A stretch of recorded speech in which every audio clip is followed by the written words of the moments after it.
Proses pengolahan data kualitatif berdasarkan model Miles dan Huberman dan lain-lain.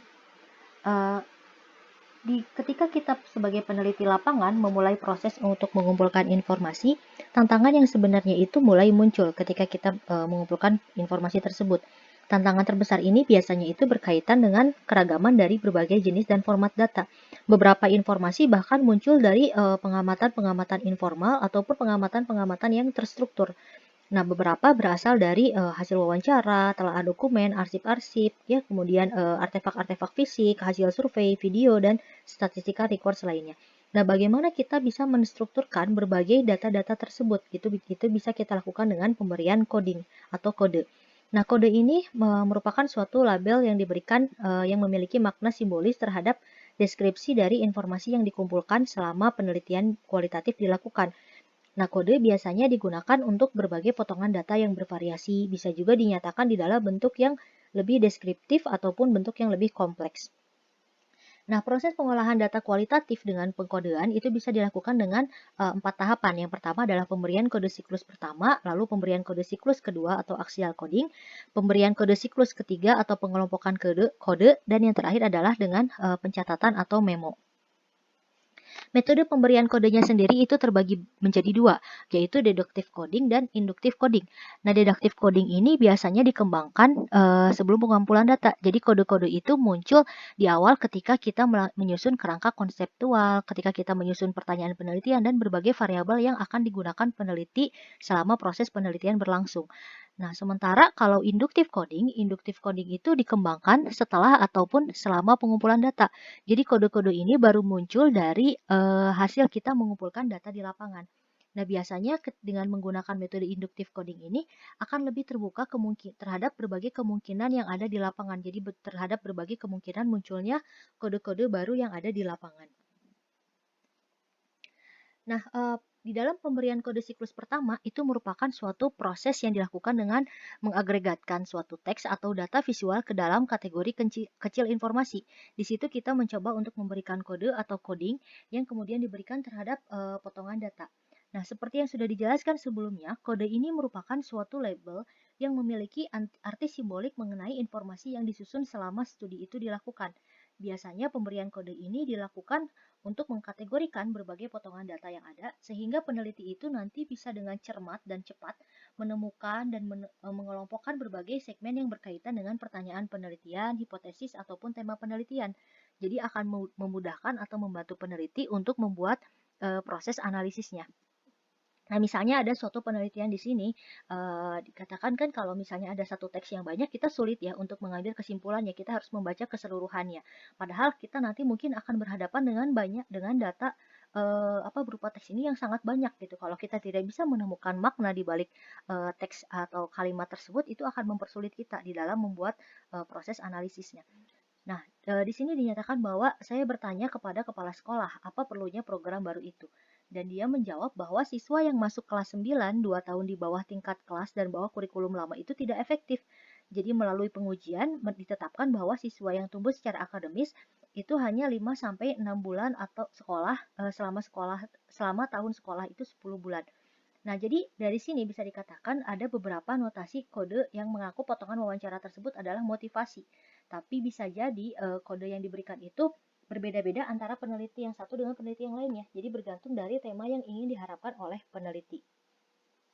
Nah, definisi dari kode sendiri itu merupakan definisi operasional dari kode yang dibuat itu sangat diperlukan gitu ya, sehingga kode itu bisa diterapkan secara konsisten oleh peneliti yang sama dari waktu ke waktu. Dan beberapa peneliti itu akan berpikir fenomena yang sama ketika mereka menggunakan atribut tersebut. Nah, jadi misalnya di sini ada contoh site dynamics and transformation. Itu biasa menggunakan kodenya itu trans ya, karena dengan berkaitan dengan transformasi gitu, trans. Gitu. Jadi kode itu nantinya bisa digunakan oleh peneliti yang lain, sehingga nanti hasil dari penelitian itu bisa dibandingkan. Oh, kalau penelitian yang dilakukan ini hasilnya seperti ini, kalau yang dilakukan ini hasilnya seperti ini. Jadi bisa sama gitu ya kodenya itu. Nah, kode ini juga harus digunakan secara tepat dan memiliki makna yang sama di antara para analis, sehingga nanti mereka bisa dapat mempermudah di dalam pengambilan dan perorganisasian data untuk dianalisis. Definisi dari kode ini nantinya bisa semakin tajam ketika dua peneliti itu membuat kode untuk dataset yang sama dan berdiskusi mengenai kesulitan yang dihadapi gitu. Jadi kesepakatan ataupun ketidaksepakatan itu nantinya bisa mengubah bagaimana kode ini dibuat. Nah, ada banyak sekali ya pendekatan untuk menyusun kode-kode ini berdasarkan fungsi dan tujuan yang berbeda-beda. Jadi peneliti ini bisa jadi tidak hanya bergantung pada satu pendekatan, seringkali peneliti ini bisa menggunakan beberapa pendekatan sesuai dengan kebutuhannya. Jadi ada 3 dasar pendekatan dalam melakukan coding berdasarkan bukunya Miles dan Huberman ini, yaitu dibagi berdasarkan deskripsi, in vivo, dan proses. Nah, kalau berdasarkan descriptive code, biasanya ini descriptive code ini digunakan di dalam penelitian etnografi dan berbagai studi yang dilakukan ketika kita berhadapan dengan berbagai jenis format data. Misalnya tuh ada studi yang format datanya observasi, kemudian ada studi yang juga membutuhkan data transkrip wawancara serta dokumen di saat yang bersamaan. Nah, deskriptif ini intinya proses pengkodean itu dilakukan dengan merangkum data dalam satu kata atau kalimat pendek. Misalnya di sini gitu. Ketika saya berjalan menuju sekolah, ada toko 7-11 yang berjarak 1 blok jauhnya. Di sebelah gedung kantor profesional kecil, kemudian ada seorang dokter mata, ahli penyakit kaki, dan klinik medis atau kesehatan lainnya. Nah, sementara di seberang jalan itu ada tempat kosong, tapi di sebelah sana berdiri restoran Burger King. Nah, dari sini kita bisa katakan bahwa hasil observasi yang dia lihat itu adalah kegiatan bisnis. Jadi ada ahli dokter mata, lalu ada kantor profesional, lalu ada restoran gitu ya. Semuanya itu mengerucut pada satu kategori bisnis. Nah, yang berikutnya adalah in vivo. In vivo coding ini cocok untuk digunakan pada berbagai penelitian kualitatif, terutama untuk peneliti kualitatif yang masih pemula untuk belajar bagaimana melakukan proses pembuatan kode. Dan juga cocok dilakukan untuk penelitian yang ingin menghargai dengan betul suara dari partisipan. Jadi tidak menghilangkan informasi dari partisipan atau kalimat yang dinyatakan oleh partisipan. Nah, misalnya di sini gitu ya, dari kalimat ini diperoleh hasil pengkodeannya adalah benci sekolah. Karena benci sekolah ini yang dinyatakan oleh si respondennya gitu ya. Nah, kemudian yang berikutnya adalah proses coding.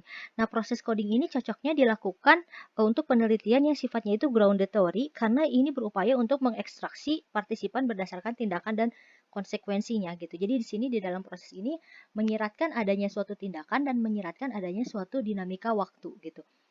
Nah, di sini ada satu kalimat yang dinyatakan bahwa ada ada satu masalah gitu bahwa sekolahnya cukup kecil. Jika Anda mengatakan satu hal pada orang lain, kemudian mereka memutuskan untuk memberitahu dua orang lain, maka orang tersebut akan memberitahu dua orang dan dalam satu periode semua orang akhirnya tahu. Ini menunjukkan ada suatu proses. Proses apa yang bisa kita katakan di sini? Jadi ketika menyebarkan rumor dan tahu apa yang dikatakan gitu. Ini ada suatu proses kode yang berkaitan di antara kedua kode ini.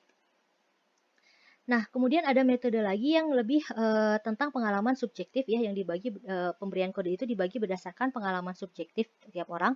Yang pertama itu emotion code ya. Emotion coding itu memberikan label terhadap emosi atau pengalaman partisipan yang kemudian disimpulkan oleh peneliti terhadap partisipannya gitu. Jadi dari apa yang dinyatakan oleh peneliti atau dari dari apa yang dinyatakan oleh responden dan dari apa yang dilihat oleh peneliti, kita melabelkan itu sebagai suatu emosi gitu. Nah, kalau values ini 3 jenis kode yang mencerminkan keyakinan dari peserta gitu ya. Metode ini cocok biasanya digunakan untuk studi yang mengeksplor nilai budaya, identitas di dalam ataupun identitas di dalam penelitian studi kasus dan etnografinya. Nah, yang berikutnya adalah evaluating. Kalau evaluating ini mencoba untuk memberikan label yang dilakukan untuk memberikan penilaian gitu ya. Di mana di sini misalnya ada contohnya kami cukup terkesan bagaimana mereka bisa mengintegrasikan matematika dan geometri dengan seni pembuatan tanpa guru perlu menyuruh untuk melakukannya gitu. Nah, kemudian dari sini bisa dilihat gitu kalau kita baca sampai akhir ini ada coding yang berkaitan dengan mengevaluasi pelaksanaan dari kurikulum ini gitu. Positifnya dari kurikulum itu adalah integrasi dan positifnya lain dari kurikulum itu ternyata menarik gitu.